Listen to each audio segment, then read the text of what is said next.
Good evening, ladies and gents. Welcome back to True Gunners TV. We're back again with another match preview, and it seems like it's been a while since Arsenal have actually played. I mean, this is ridiculous considering we're the team with probably the most games in hand out of everybody in the league. The fact that we ain't had a game for nearly 2 weeks again, madness. But listen, we've got Watford coming up on Sunday. For me, should be an easy 3 points. I'm not sure about the rest of you. But Watford obviously struggling down the bottom, and Arsenal are the greatest thing since sliced bread, according to some of our fans. But I'm not alone with this preview. I'm not alone. I'm joined by another realist Arsenal fan. Make sure you go over and subscribe to his channel as well if you haven't, by the way. Northside, bro, how are we doing? I'm good. How are you, man? Yeah, not so bad, mate. Not so bad. Been chilling a little bit, no Arsenal games and all that. Been keeping up with the news.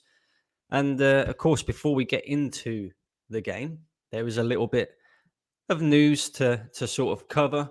We kind of covered this on your channel as well. So, yeah, why not? Guendouzi has left the building permanently. What do you make of that one, mate? I mean, for me, absolute farce. I mean, the guy, he's killed it in the French league this season. And the fact that, we kind of just allowed him to leave anyway, because for me, Arteta can't control players with a bit of an ego. And the fact that we've allowed him to leave for, I believe, less than £15 million for a kid who, in his first season at Arsenal, a lot of people were quoting saying, if he carries on with his performances in the way that he is, he could be a £50 million player. Now, all of a sudden, he's the forgotten man. He's the man who kick-started all of this. And, a lot of our fans would say, no, I don't want him back. We've got Granit Xhaka. Why do we need him? What do you say to that one, Northside? Nah, come on, man. Nah, I said it before. We got the worst midfield out of the big six. I think the only one you could put an argument for at the moment is Thomas Partey. And the only team out of the big six he would get into is Spurs. I don't think you'd get... And arguably Man United, but that's only because the both of them ain't really got any good CDMs in the first place. But other than that, our midfield, none of our other midfielders get into any other big six teams. So when your midfield is that weak, why would you not have him on the bench? We've got people like El Nene on the bench. And we've got people like, Patino having to be on the bench. And if you're so, poorly stacked in the midfield, why can this guy not do a job? I mean, he did a job with Unai Emery and they managed to get fifth that season. So if you could do a job with Unai Emery, why can't he do a job for this manager? I seem to see Arteta getting rid of players more than developing players. I see him more, no, you got to go. Part of your job is also turning, water to wine. When you refer back to, let's think about the time Pochettino had at Spurs. How many of those players were his? But he managed to get them to a Champions League final. I understand that some players won't suit your strategy and your game plan, but and I agree with some people that he's wanted, to get out the club, like Callum Chambers. I didn't think he was good enough. But when you know that you ain't got any replacements, then you keep what you've got and you work with what you've got until you have the adequate funds or the players available to make replacements. And I just think it's sad, man. It's sad to see him go. A player that wants to be here, a player that fights, a player that developed. I think he was developing well at Arsenal, and a player that is a lot more, at this moment in time, a lot more advanced in his growth as a player than Lokonga is. We brought in Lokonga. He's a young player. Guendouzi's ripping up trees over there in Ligue 1. What's Lokonga doing? Making Xhaka-esque mistakes against Nottingham Forest. So I'm annoyed that we let him go. No, I agree with you 100%, mate. I mean, especially on the whole Lokonga thing as well. I mean, I didn't really look at it this way, but when the kid first came into Arsenal, he started pretty well, I would say. But we haven't seen him since Nottingham Forest. Like, where's he been? We've not even seen this kid play for Arsenal since. And look, I think he was brought in as, someone who was there to be developed anyway. I never thought he was going to be a mainstay in the team, but you're 100% right in what you were saying. Guendouzi's much further on in his development than, Lokonga. He gained the Premier League experience under Unai Emery because he played a lot of games under Unai Emery, Guendouzi did. And then he even played a fair amount of games under Arteta until the whole, Mopai situation kind of arose. But for me, the biggest problem with this is the lack of money that we've got for him. I mean, like, who on earth are you going to be able to buy for 15 million quid that is better than Matteo Guendouzi? Yeah, but we made a saving on his wages now. Oh yeah. That's what a lot of them would say, isn't it? Like, a lot of Arsenal fans seem to think they're Kroenke's accountant all of a sudden. It's mad, absolute mad. I can't believe it. Like, a saving on his wages, yeah, that's fair enough, but you got to go and invest it, in the summer anyway. You've got to bring in. That's the thing as well. Like, in the summer, because this is going to be a big summer, no matter where we finish in the Premier League. Because we got rid of Aubameyang. Lacazette, as far as I'm aware, hasn't signed a new contract yet. Personally, I don't want him to sign a new contract because I think he's, well past that. And I think we need to move on to bigger and better things. Eddie Nketiah is the same. We've said that we needed a midfielder in the January transfer window. That hasn't changed. So it's a big transfer window for Arsenal anyway. And, the kind of player like Guendouzi, as you just said, who's got the experience, who's a bit further on in his development, could have saved us a bit of money in the summer, because at the end of the day, we're going to have to invest that money now. We are. And yeah, I'm disappointed about Guendouzi leaving as well, because I don't think a lot of the Arsenal fans, they're very blind to all of this. When he first came in, everybody remembers his performance against Tottenham, that excellent pass that he played to Aubameyang to assist him. And everybody was, I see a lot of Arsenal fans. I see a video of a lot of Arsenal fans surrounding Guendouzi's car.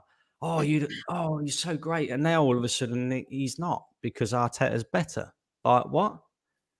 Doesn't make no sense to me. So, but there we go. He's leaving. I hope he does well over in France and continues on with his progress. And I think we'll look back in a few years' time and it'll be another one of them Gnabry situations where we sit there and we think, well, we should have kept hold of this kid. But there you go. We've decided to keep the manager instead. Hey ho. Of course, Northside, there's been a lot going on, not just in football, but in the world as well, with the whole Ukrainian invasion, and it's an absolute madness going on in there. But it's caused a lot of other issues in football as well. Russian oligarchs being having their assets seized and being sanctioned by mainly the UK, and I believe we was the leading ones in all of that. Roman Abramovich leaving Chelsea. He's officially put Chelsea up for sale. Come as a bit of a shock, really, because I thought, with him kind of passing on duties to the Chelsea Foundation or whatever it is, I believe that he would stay in charge of Chelsea. But it looks like he's moving on. He's trying to get rid of the club as quickly as possible, mainly to sort of save Chelsea, I suppose, and not have this negative vibe around Chelsea with everything that's going on.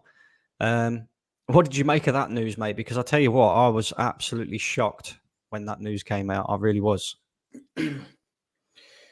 Yeah, I mean, it's a hard one, because I don't know how involved he is, or, if he's pro-Putin or not. I just know that he's Russian and he's a billionaire. I don't know his involvement. I don't know, if he's happy with what's going on. I'm not really into politics like that. And, for me, I just looked at it more on a football sense. He's an owner, and he even said on his statement, I care about this club. It was never about the money for me. Do you know what I mean? And I would love to have an owner like that because it's not been about the money for him. He's writing off a 1.5 billion pound debt that Chelsea owe him, writing it off so that if he gets sanctioned or if he was to get sanctioned, there will be no repercussions to Chelsea Football Club. You know, he's sacrificing himself. He's probably going to receive less money now because he's selling in a rush than he would if this situation wasn't happening and eventually wanted to sell. So at every angle, he's losing money, not only that is owed to him, he's losing money that he could have extra profit of selling the club. I know we only bought the club for like 144 million, something like that. And he's still going to make a profit, but still, you know, and it just goes to show how much he loves that football club. And they better pray they don't get an American because the American owner's reputation in this country has been poor. Liverpool, Man United, us, you know, they have not got a good reputation, and they come and look at it very like a business, like an asset that they want to spin money off. And I do get it. No one's condemning an owner to not, you know, wanting to make money. We all want to make our finances make us more money. It's completely normal. But one thing that you can look at, you know, especially Man United and Arsenal, the focus has gone more in terms of PR and looking like a football version of Boohoo and Zara than it being actually about a sporting institution. So I think they should be very fearful about that if they do get an American owner, because if you think about it, when we got taken over, they took over a club that was winning, an institution. We moved to the Emirates. We got taken over by owners that, you know, were inheriting a club that had history, was, you know, getting to Champions League finals. And look what happened. Man United, the same thing. They inherited a Man United with loads of history, and look what they've done. Chelsea may be big now, but I can see a world where Chelsea's not that great. If they move away from winning as number one, you know, if they move away from that philosophy and don't put that first, then I can see them moving away. So it's all up in the air, bro. Like, I heard this Swiss guy apparently is interested.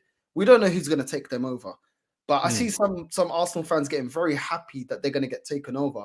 Listen, it's all irrelevant. If we don't do what we need to do, it's irrelevant. We could have been, if Arsenal's lack of being proactive is why the year that Leicester won the league, we didn't win it. Because everyone fell off, but because we're not proactive and we are reactive and we don't do what needs to be done and appoint the right manager, etc., we didn't win the league. So it's the same thing. Chelsea may drop off. Here comes Newcastle with their billionaire owners. They'll take the place. You know, if we don't get our boat, you can't throw stones when you live in a glass house, basically. You can't say, oh, you're being run crap when we're being run crap, you know? Yeah. Yeah, no, 100%. Again, I agree with you 100% again. I mean, there was even, I don't know whether this was just like a little bit of a PR spin to say, you know, I'm still here kind of thing, but there's rumours about Conor McGregor wanting to invest in Chelsea as well. I'm not sure he has the type of funds to be able to do that. Maybe he does, I don't know. But can you imagine Conor McGregor, a football owner of Chelsea Football Club? That would just be like, Chelsea would definitely go downhill then, because they'll all be on bloody, they'll all be on his whiskey, wouldn't they? Nah, he ain't got money like that. He ain't got money like that. Even Mayweather showed him up. He ain't got billions. Yeah, you know what I mean? Definitely not. Definitely not. He's doing it for a PR. He knows it's going to get clicks. Yeah, it would be a madness, though. You can Another imagine Daniel it. Ek. They'd all be on proper 12 whiskey, wouldn't they? All the players would be proper 12 before the game. Nah, I think he's doing a Daniel Ek. If that's true, he's doing a Daniel. He's just trying to get some publicity from us, innit? Using the Arsenal fan base as publicity and that. Yeah, no, definitely, because, well, I believe he hasn't fought for about, 3 year, McGregor. So yeah, he's definitely trying to stay relevant. That is 100%. Also, as well, a little bit of other news. We've got 2 more bits of news, to be fair. Apparently, I'm not sure how true this is, but apparently this guy here, Bukayo Saka, is stalling on signing a new contract. I wonder why, Northside. I wonder why. Have we not said this? This is what we said to Fuad.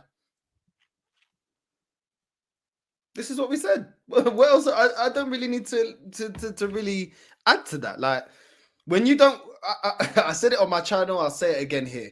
when you don't match the ambition of the player, when they become world class or on, their projection is to become world class, and other bigger teams that are winning, that are putting football first or lifting trophies come, it's not hard for them. You know what I mean? I know Saka's a lot younger than what we lost Fabregas at or what we lost Van Persie, but he's already at a younger age already being touted to be, going, linked to Liverpool, linked to Man City. Why is he going to stay at Arsenal for? You know what I mean? And I don't care if a player comes through the academy, because I know players, yeah. I had cousins. They're all Man United fans, yeah.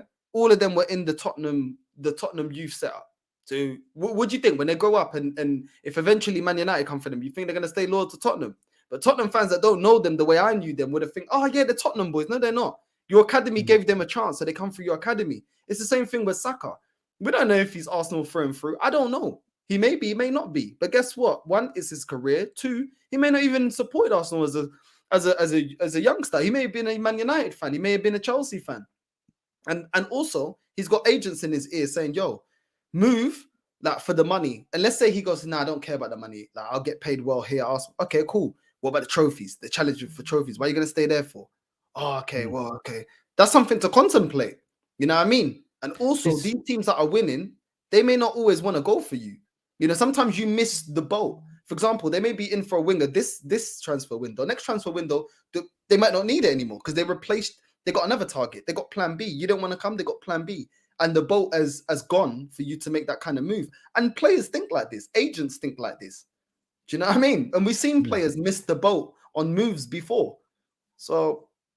Yeah, I agree as well. I mean, definitely about the point to do with agents as well. I mean, a lot of fans, football fans in general, seem to think that players that come through the youth academy, like Saka and stuff like that. I hear a lot of Arsenal fans say, yeah, he's not going to move to a bigger club or move on elsewhere because he's an Arsenal boy through and through. Well, at the end of the day, like you just said, agents are a big part of the footballing world as well. You can't tell me that he's not going to have his agent in his ear saying, look, we got Man City, Liverpool, even Chelsea that are showing massive interest in you. We could potentially get you a move and, you can go there and win trophies, which is the main aim of football, is it not? Why are you going to stop at Arsenal when they're not showing the ambition that is required and you've got all these top teams interested in you? It could Brandon, also what did Kane do? Do you remember they were telling us, nah, he's not that type of guy. He'll never do that. He's Tottenham through and through. Yeah? Then he's sitting there in Sky Sports with Gary Neville, begging and pleading and crying and moaning. Oh, I want to leave. Like, come on, man. They don't build players like Tony Adams, like flipping Gerrard, like Lampard. They don't build players like that no more. Like Totti. It's not like that no more. Football's a business, and they want those medals, man, because this is their career. When fans talk, they're talking, but you've never been in that position. You've never had to decide between your career and the love for the club that you've got. How many players would do what Totti did? I swear he only won like one league title, but he stayed loyal to a club that don't win, don't challenge, don't, you know what I mean? They're not the biggest in Italy. And that's the situation we're in right now. Not that we don't win trophies, but we win the small cups, if anything. So why? How many? Come on, man! Like it's just not like that no more. It's exactly that, mate. And footballing career, people forget a footballer's career is very short when you think about it. A lot of these players, that even come out of the academy and that, they're not actually fully ready-made players that are playing week in, week out until they're, mid-20s. And then they're retiring by the time they're 35, 36.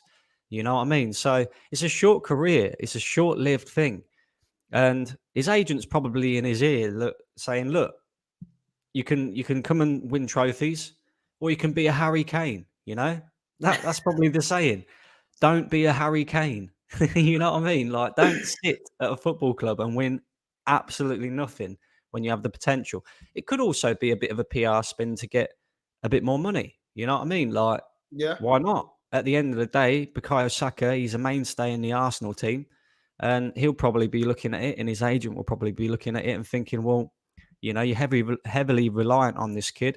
He plays week in, week out. You ain't got the money to replace him. Yeah, it'll cost you a downside. Yeah, exactly. A lot of money to replace him.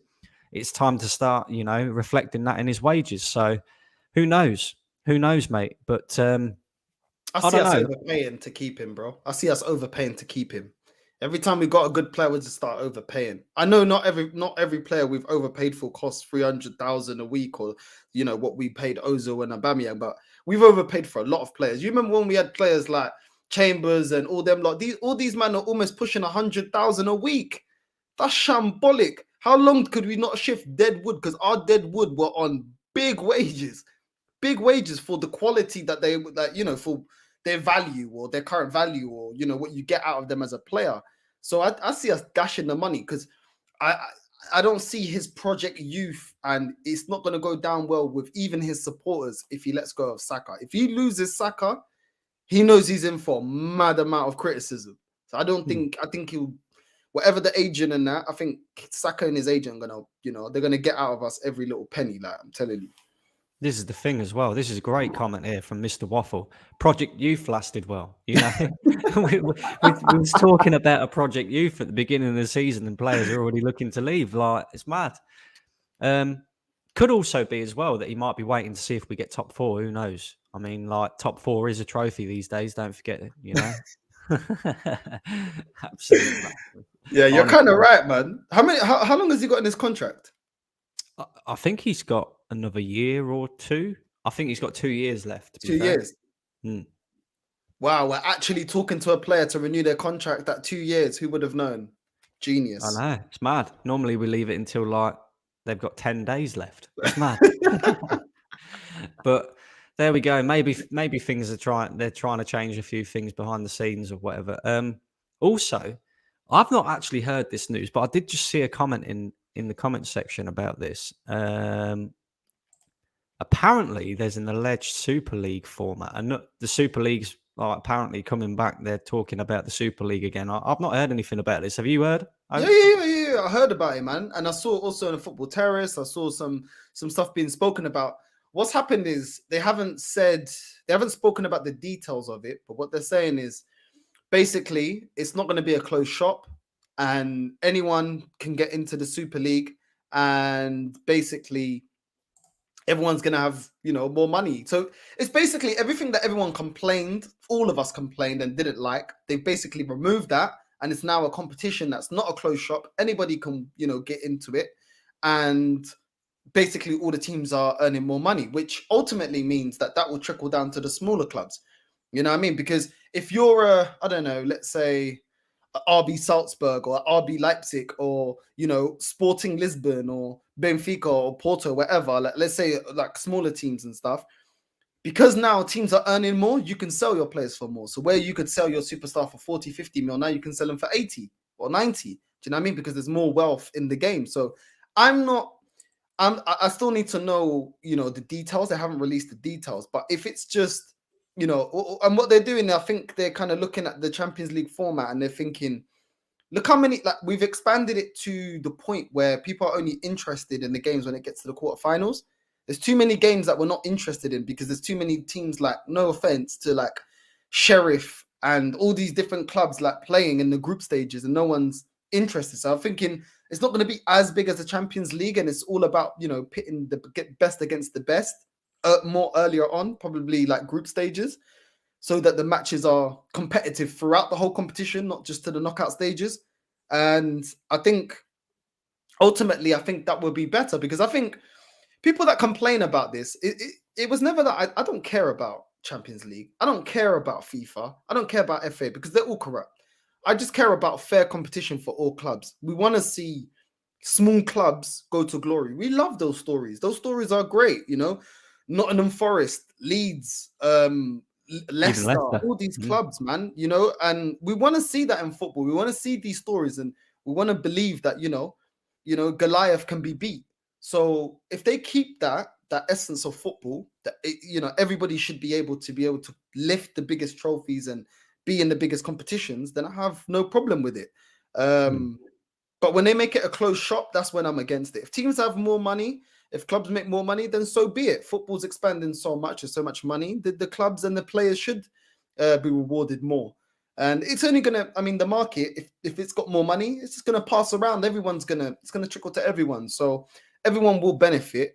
And as long as it's that, I don't have all the details, so don't quote me, then I'm all cool for it. Because once upon a time, we didn't have Premier League.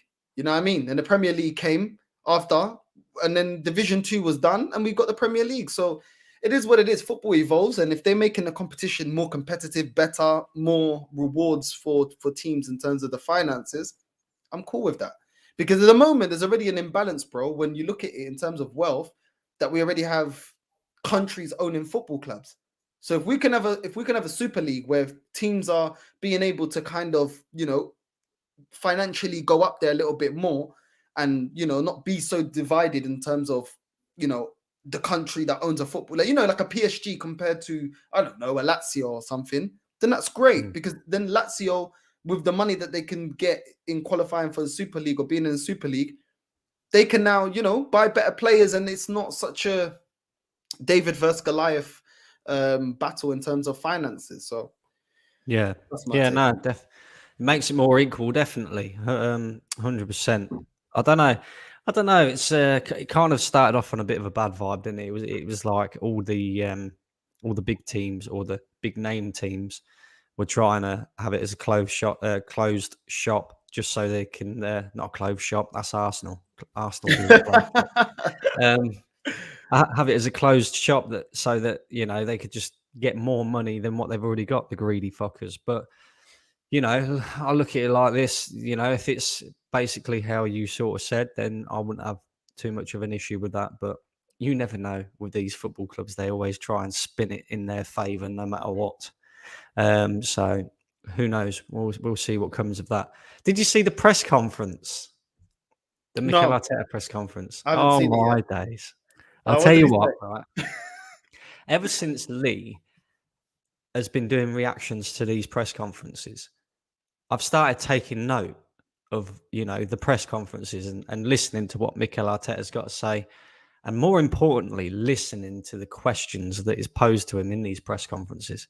And he's 100% right, Lee is. Some of these questions are absolutely ridiculous. There was one question that I can't help but laugh at, mate. What was it? Because obviously Roy Hodgson is Watford manager now, and he was actually supposedly going to be retiring after he finished at Crystal Palace, but he's come back and he's taken over Watford and what have you.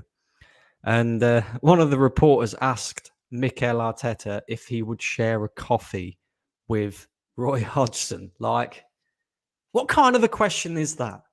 Like, would you share a coffee with Roy Hodgson? What's that No, got I to do wouldn't. about our game on Sunday? I know it's mad, absolutely mad. I can't believe that even came out of a reporter's mouth. Unbelievable. And people want to sit there and say that it's not a PR spin on Arsenal. It's always a PR spin. It's always to try and make Mikel look like the nice guy. I mean, what's he going to say? Oh no, I wouldn't share a coffee with Roy Hodgson. I think he's an old prick. No, he's not going to say that, is he? Do you know what I mean? Like, unbelievable. Yeah, it's mad. It's But mad. yeah, I'll be honest with you. I didn't catch all of the press conference. I just caught that bit. I scrolling through it and I thought, what the hell? Like, we're not doing an advert for Costa Coffee, This is Arsenal Football Club. Did they ask him any questions about what's going on with Russia? I don't know. I'll have to I scan bet they through it did. again and check. No doubt they probably did do. I'm sure the comment section will be able to let us know. But I doubt it. They normally try and keep that thing, subjects like that, away from Mikel Arteta because he's the best looking Spaniard and the greatest manager, and we can't ask him things like that. No, of course not. But there we go. I'm just going to read through a few of these comments, and then of course we'll get into talking about the Watford game on Sunday. We all follow the Arsenal in the chat. How are we doing, bro? He says, if this was at the Emirates, I would say yes, an easy-ish 3 points. But it's at Vicarage Road. They are fighting for Premier League survival. And the past 3 meetings there have been 1 win, 1 draw, 1 loss. We need to be ready. I agree with that as well. Are you going to have a coffee with Roy? No game is an easy 3 points when Arsenal are involved. I'm predicting 1-1. Oof, God, we got the negative fans in the in the comments today. No, I'm joking. You're all absolute G's. Thank you for tuning in. Good evening. Brandon says, Artinis, how we doing? There's a lot of people saying that they see a boring 0-0 draw. It's absolutely mad. I can't believe. I don't see that, We got. Oh, I ain't even going to pronounce. I ain't even going to try and pronounce your name. I'll absolutely butcher your name. I can't. I can't do it. Can you do that one, North Side, or not? Kosana Kosila Le Kabile. Don't know. We'll see if that's right. We'll see if that's right. Let us know in the comment section. This is what we get having a fraud as manager. Can't man manage and killing talent. Can't attract any decent players as soon as the... What's that? What's that? As soon as the cucaracha is in place, we will going down. There we go. Okay. Man swearing in Portuguese. He's out saying for fuck's sakes. We got Jez in the chat. Big up, Jez. How we doing, Jez? Big up to Jez, man. Joanne is in the chat as well. She says money talks. Money certainly does talk. I just don't see it, man. I don't see it because they need 3 points. If they get 3 points, they're out of the relegation zone, and so they're going to be fighting. And obviously, we're fighting to get in the top 4. We're 6th place, so I think it's going to be goals in this match. I don't see a 0-0 or just a 1-1. I think it's going to be 2-1 to us or 3-1. Okay, we've got a prediction there already. So, who scores? Who scores for you, Northside? Because there's one thing that I would say is that we've been grounding out results. I think, I looked earlier actually, and since Roy Hodgson has taken over at Watford, which he did on the 25th of January, I believe, they've got 5 points out of a possible 18. Now, that don't sound like very good, but when you consider the fact that in their previous 20 games before that, they'd only picked up 11 points. That's not a bad return for Watford, who are fighting in relegation, and Roy Hodgson. And they've also just got a 0-0 draw at Manchester United as well. So, I don't know. I think this is going to be a tougher game than what most people think, to be fair. I mean, I put on my thumbnail that it should be an easy 3 points. And it should be an easy 3 points because the majority of the Arsenal fan base, we should easily be beating Watford because we're the greatest team in the world of football.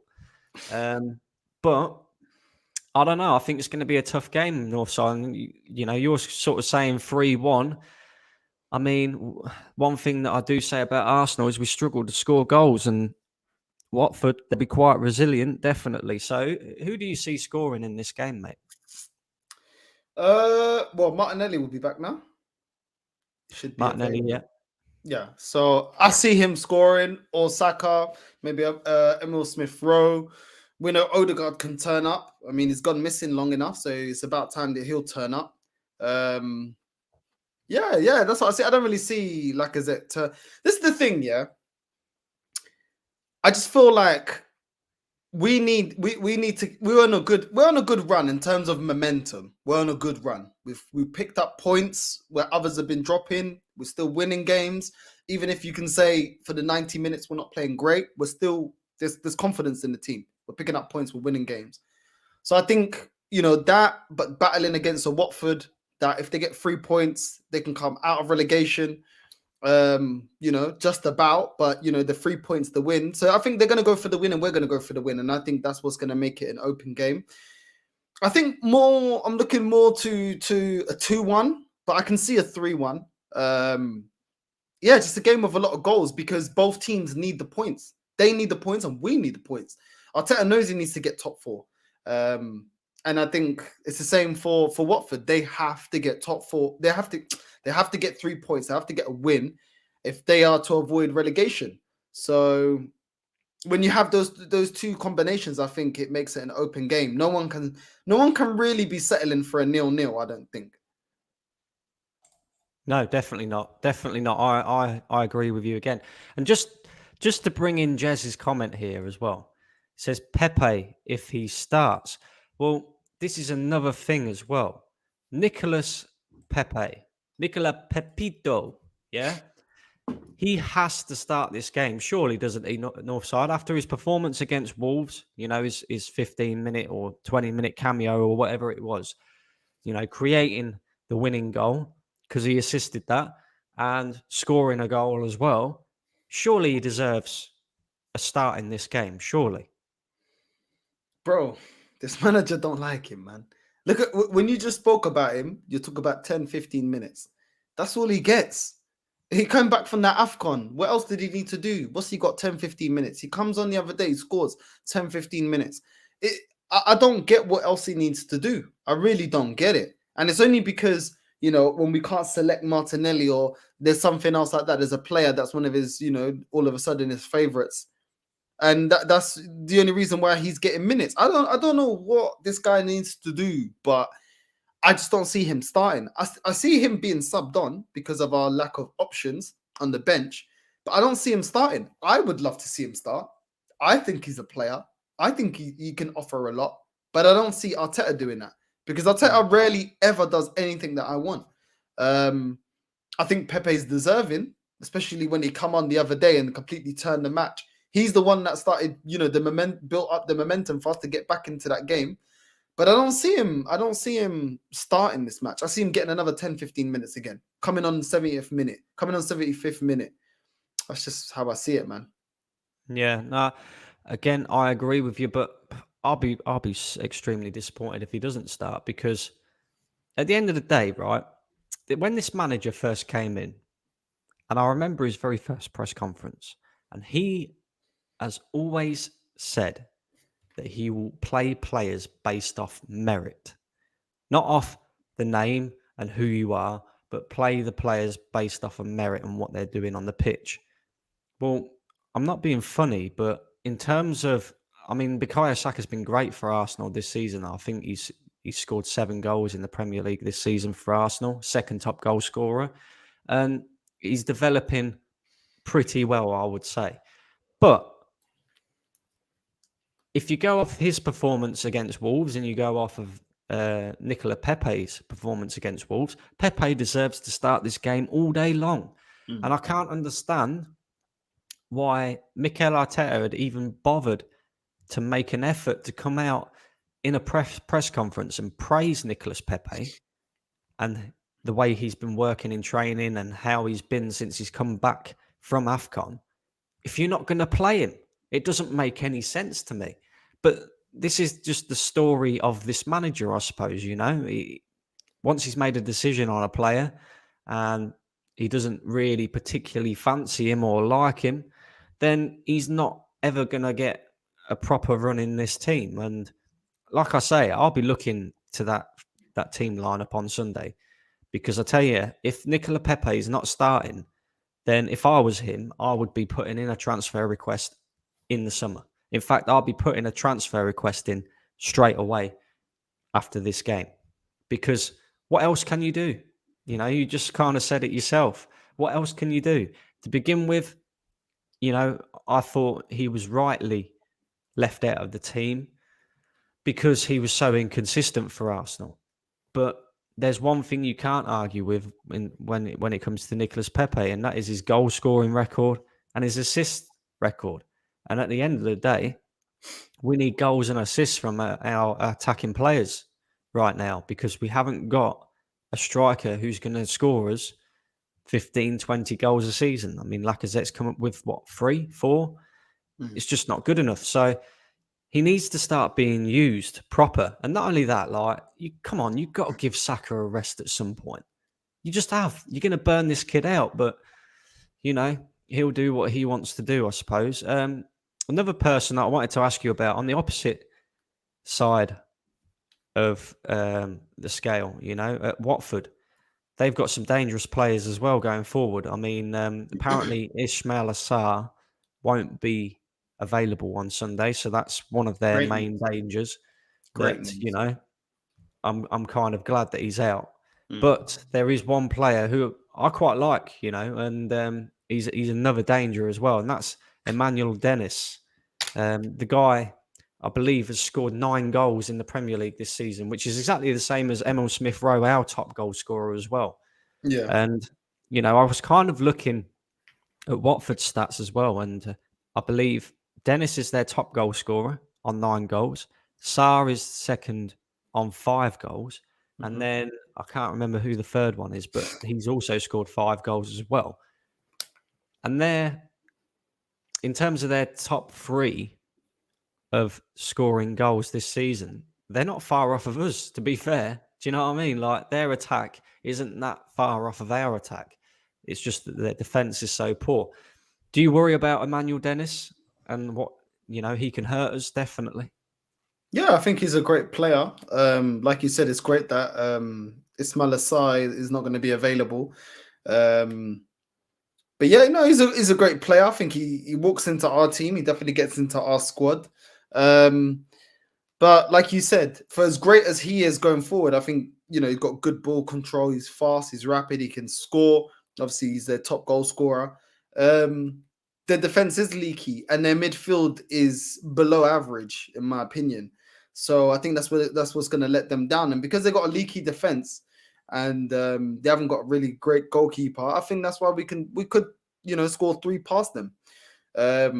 We've done it against better opposition already this season, so I just think a team like Watford, we should be getting the 3 points anyway. But we need to keep an eye on not Ismail Assar, on Emmanuel Dennis, because he's a good player, man. He's a good player. He's actually someone I bought on FIFA, actually, because he come from the Dutch division. No, the Belgium. Come from Belgium, their league there. Yeah. And I bought him. I was like, this player's a player, I like to do career mode, innit? So certain players, when I see them shining, I was like, wow, like FIFA got it right. You know what I mean? Yeah. So yeah, you got Arteta on FIFA. What's his rating like? Any good? Arteta, Mm. never checked, never cared to check. Ah, dear. That's another point that I wanted to come on to, actually, about Arteta. I know it's going completely off subject, but you know how a lot of our fans compare him to the new Pep. Mm. I do see some sort of resemblance in that, and that is, we was kind of discussing about players not getting second opportunities when they do something that the manager doesn't like and stuff like that. And you see that a lot from Pep as well. He's constantly refreshing his team and changing his players up until recently. Now that he's got his team and that.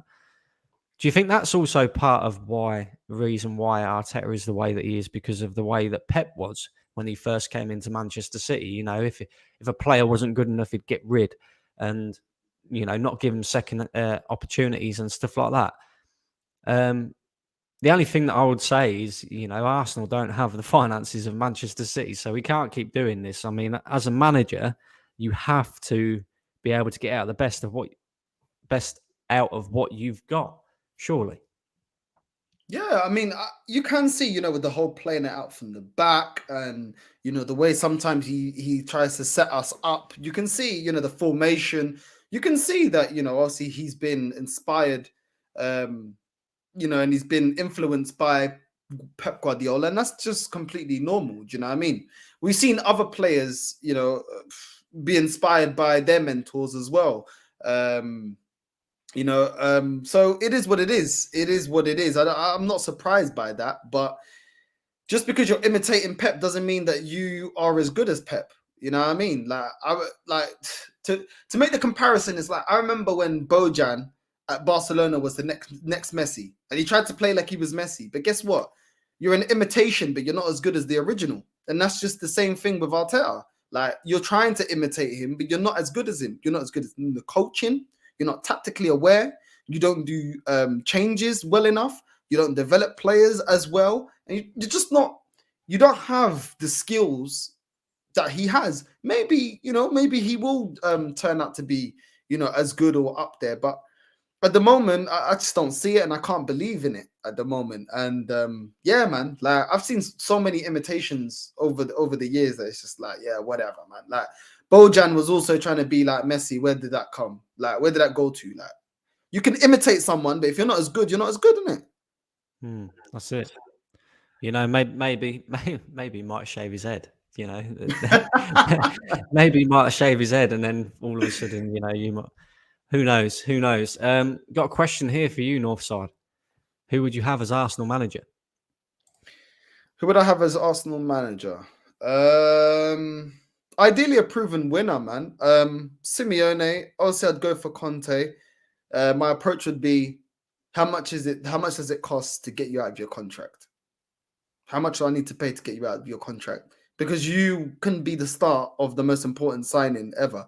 The same way with Liverpool. Klopp was the most important signing. Without Klopp at Liverpool, this whole success period that they've had now in the Premier League would not have started. So getting someone like Simeone, I think, would be very good. Conte's up there because Simeone knows how to go up against Goliaths within his league. And we've got Goliaths, we've got Man City, we've got Man United. There's Ruben Amorim, which is a young Portuguese manager in Sporting. He's been linked to Man United, but the thing is, he's very young, man. He's very young, like Arteta. He's unproven. Ten Hag, same thing. Everyone's bigging him up, but you can't compare the Eredivisie to here. Like, you can't. Come on, let's just be real. It might work, it might not. I just want a world-class manager. Simeone, Conte are the two that I think could come in here. They don't, and they could win us the league within a year or two. I think if they're properly backed, I think they could. Yeah, that's the only two that come to mind. Yeah, no, I agree with you. Mancini just come to my mind. I would have him. I would have Mancini, actually. Maybe some people may be surprised by that, but when he just won with Italy, they weren't player for player the best squad in the competition, but they won the Euros. Do you know what I'm saying? So that kind of manager, I think, would work well for Arsenal because we don't have the financial capacity of a Man United, of a Man City. We still got a lot of money. Let's not get twisted. We ain't broke, but we ain't. Financially, there are teams that are ahead of us, and I think Simeone, Mancini, and Conte could suit perfectly the type of club Arsenal are. Yeah, no, I agree with you 100%. This comment. Could you imagine Simeone and Granit Xhaka? Jesus Christ. That boy wouldn't know what's hit him. It'd be like Fuad and Lee Gunner yesterday. Oh, listen. Squeaky bum time that was. Any manager with experience is an upgrade on Arteta, says Drew. Big up, Drew. Our owners aren't interested in league titles. Top four is their target. Well, we'll see. We'll see. Because one thing that I will say is, right, if he gets top four this season, Arteta this is, then I'll sit back and I'll say, okay, he's got top four. He deserves one more season. That's what I would say, because at the beginning of the season, I've always said that I think Arsenal should be getting top four as the bare minimum. And if he gets top four, then I would say give him another season. But next season, I expect him to challenge for the league title.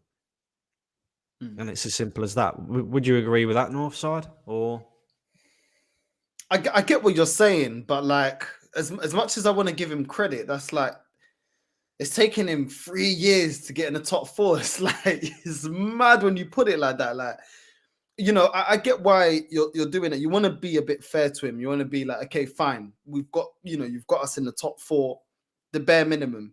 And half of me wants to be like, no, because you're still not the guy to win us the league. And then the other half is like, well, he has got top four.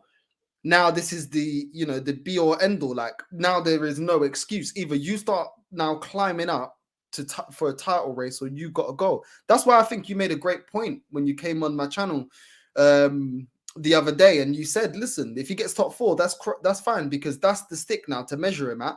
And if he the season after that doesn't get top 4 minimum and starts competing for the league, then he's gone. So yeah, man, I think that was a great analysis by you to say that, because I think there'll be no excuse. You cannot finish top 4, then go into the summer, get 2 strikers, which is what we need. Get a midfielder, you know what I mean? Get another number 10, get another right back, and then say, oh no, I can't get top 4. There's no more excuse. You got into the top 4 with a weaker team. So I think I completely get why you said that. So yeah, maybe give him another one. This is the thing as well, Northside. I'm all for top 4. I'd love for him to get top 4 this season, because Arsenal fans look at it as the all and end all. I don't. I look at it as this could be the beginning of the end for Mikel Arteta. Because as I said, you know, if he doesn't better that next season after spending yet another shed load of money in the summer, he has to go. It's as simple as that. And no Arteta in fan would be able to sit there and tell us otherwise. So I look at it like that. He's had 3 years. If he gets top 4, fine, give him another season. But if he does not achieve better than top 4 next season, gone. He's got to be. And look, they couldn't say nothing to us. Not a thing. But just before we end the stream, I know you've already sort of said your score prediction. What are you going with, mate? 3-1 or 2-1? Yeah, I'm going to go with a 3-1. I'm going to go with a 3-1 because my predictions lately have been wrong, and then Fuad's been getting on to me like, you said we're going to lose. All right, cool. I think we're going to win 3-1. Okay. I'm going to go 2-0. 2-0 to Arsenal. I don't see Watford scoring, to be honest with you. I don't know why, because that Emmanuel Dennis is a threat. But I just think we have more quality than what they have. Well, not necessarily more quality, but I do think that their defence and their midfield, as you said earlier in the stream, is so poor that, you know, we should control that midfield. We should be peppering their goal, and you know, with the position that they're in as well, I do think it will open up, and I do think we will get chances to put in the back of the net. It's just whether it takes Lacazette 10, 12, 11, 12 opportunities before he does do that. But I think 2-0. I think, you know, we'll definitely get the job done against Watford. I'll be shocked if we don't get 3 points in this game. And it could be a massive, and we say this every week, but it could be a massive 3 points in terms of the top 4, because if we win this game, I was looking at Manchester United's fixtures the other day. They've got Man City this weekend. Then they've got to play Tottenham. And then they've got Atletico Madrid in the second leg of their Champions League tie. And then they've got to play Liverpool. So, you know, this could ultimately secure near or nearabouts our place in 4th spot. So I don't know. We'll see. We will wait and see. But unfortunately, I'm not going to be about for the game. So I'm not actually going to see it. I'm going to be keeping an eye on it. But I've got a few other things to do on Sunday, unfortunately. But I'll be keeping an eye on it. And I probably won't be doing my fan cam on Lee's channel. So I'll have a word with him, see if I can get you to take my place instead and do a fan cam. It'd be like Northside / Brandon. I got a little tactic for Sunday, innit? I got a little tactic. I'm gonna try and see if I can jump on AFTV. But I'll tell you off air how I'm gonna do that, though. I'm gonna see if I can jump on. There we go, people. You'll see Northside on AFTV on Sunday, hopefully. But real talk, if you haven't already, and I'm sure most of you have, make sure you go over to Northside's channel, Northside LDN. Make sure you hit a subscribe on that. He's a real G. And look, check out his content and that. He's doing some great stuff. And of course, don't forget to smash a like on this as well. Hit that subscribe button, notification bell, the works. Up the Gunners. Hopefully we get the 3 points against Watford on Sunday. If not, I'm still Arteta out all day, every day, and that's not going to change. So, yeah, listen, guys, big up to everybody who's tuned in, and we're out of here. Safe.